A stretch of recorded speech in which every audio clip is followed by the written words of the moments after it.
Welcome back to another iteration of Indie Cove. For those who don't know or haven't seen the first episode, I'm going to talk about indie games that I've played and let you know if they're good or not, if they're a gem, a diamond in the rough, or something else. I need to talk about Signalis. Have you ever played a game that sucks you in so much that you're grabbing a piece of paper to literally create your own fucking guidebook as you play? Yeah, that happened to me with this game. Now, it's time for us to get sucked into the meat of this video. Signalis. Book 1. The King in Yellow. Signalis is a classical survival horror game that is heavy on psychological horror. The game definitely takes influence from earlier survival horror games such as Resident Evil and Silent Hill. This top-down 2.5D game uses puzzles and its limited inventory system to put pressure on its players, making you act rashly. No. Wait. Or methodically plan out each step you take along your journey through the dark and twisted mining facility.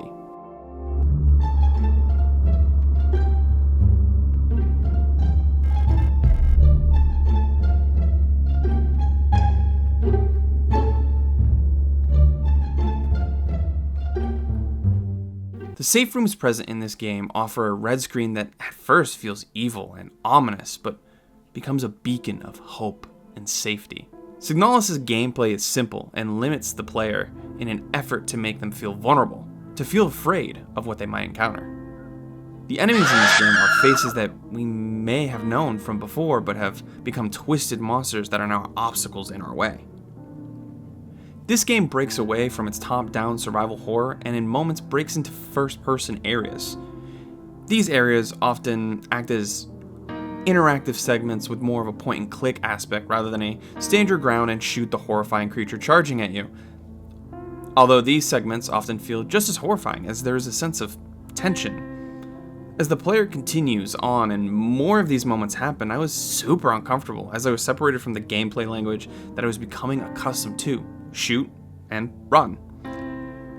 To me, Signalis plays to its limitations, as its strengths, making the gameplay feel effective and competent. Signalis' style is like a black hole as it uses its defined stylization to pull you in. Between the top-down gameplay, first-person segments, and its cutscene, I was being drawn into the beautiful mystery present in this game.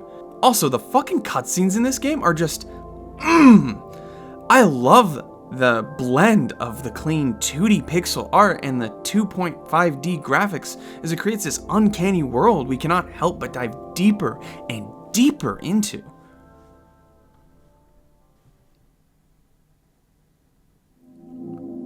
Book 2. Thousand Eyes and More Watching You. Signalis' soundtrack brings us to the world of this game through a mixture of eerie and dreamlike music. There are moments where the soundtrack screams horrifying moments at us, as does any survival horror track, but Signalis' dreamlike sounds create a more powerful impact on our subconscious as we play. We question the safety and even the validity of the world we inhabit as it weighs into the psychological horror.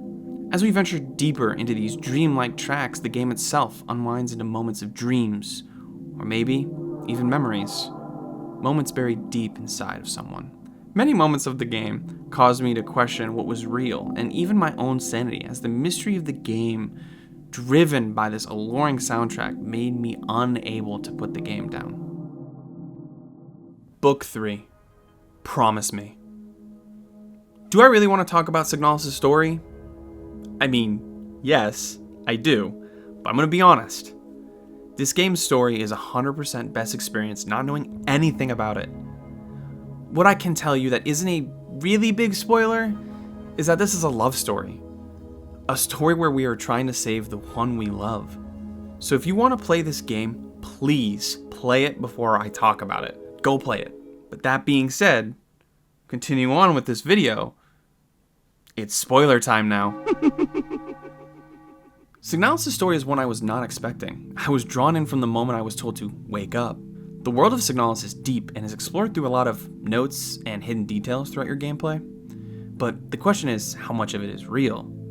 How much of it is fabricated through this psychological madness we stumble through? And I'm not sure. Honestly, only one thing mattered to me. fulfilling Elster's promise. This game opens up with us waking up in search of the person we presumably made this promise to. We play as Elster, a replica, essentially an artificial human like an android. She has arrived at this mining facility in search of Alina Seo, a gestalt, a normal human. This facility is well compromised, to say the least, as everyone is becoming zombie-like monsters. As we progress through the facility, we overcome many challenges and puzzles, or run away like a little bitch. A few characters we run into are Issa and Adler. We actually meet Issa at the beginning of our journey, and she too is in search of someone, her sister. Adler appears and pushes us down an elevator shaft. The fuck you mean I shouldn't have returned? I don't work here, buddy. The elevator of memories begins as we experience flashbacks that are separate from Elster. We wake up as Elster and continue in search of our Alina. As we descend into the mine, there's a lot of, well, flesh?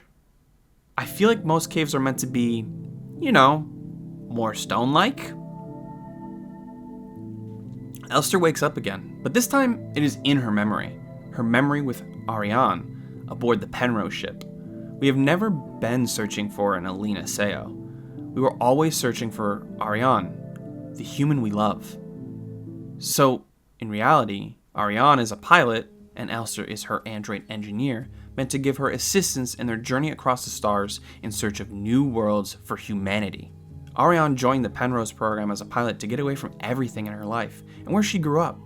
She ended up falling in love with Elster as they spent more time together.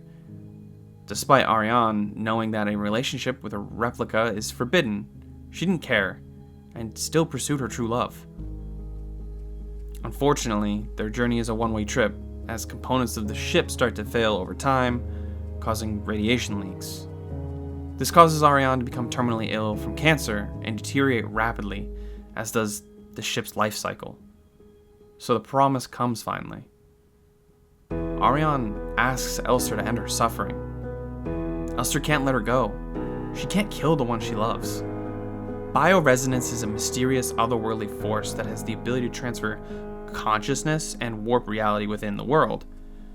Ariane is a bioresonant, so because of her deterioration, she unconsciously warps reality around her and Elster. This technically keeps Elster alive and creates cycles which endlessly revive her until she is able to keep her promise she made to Ariane. This also explains the bending and merging of their memories and experiences. So the zombie-like creatures are replica zombies that form from each cycle created. As I said before, Signalis is a love story. I didn't say it was a happy one. Elster and Ariane's love is both their salvation and prison at the edge of the stars they once traveled together. There are 5 different endings to this game. I got the promise ending, which I feel like is the canon ending. I fulfilled my promise to the one I loved, to end their suffering, thus ending the cycles created by the bioresonance. Signalis is honestly a gem of an indie game. It had me gripped by its story and atmosphere that the world building created. This game is a must play, and it'll have you diving deep into its deep lore, like a Dark Souls game. Just remember that this experience was made out of love.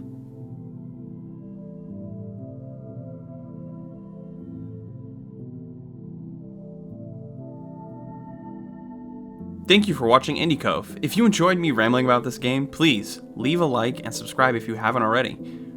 If there are any games you want me to check out, feel free to leave a comment and I'll try to check it out. Until then, I'll catch you all next time.